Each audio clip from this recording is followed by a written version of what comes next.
বেলা 11টা পর্যন্ত পানি বাড়লেও দুপুরের পর থেকে কিছুটা ধীর গতিতে নামতে থাকে নদীর পানি। তবে দিনভর জেলা সদরে তপ্ত রোদ দেখা গেছে।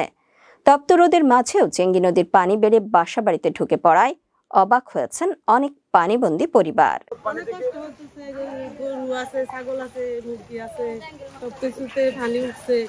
পানির কারণে কিছু বার করতে পারতেছি না, অনেক কষ্টে আছি। আমাদের ওদিকে আরো পানি বেশি, দাঁড় বেশি। পানি আমার ঘরে এখনো উঠে নাই, চারোদিকে উঠছে, আশেপাশে সবার বাড়িতে উঠছে।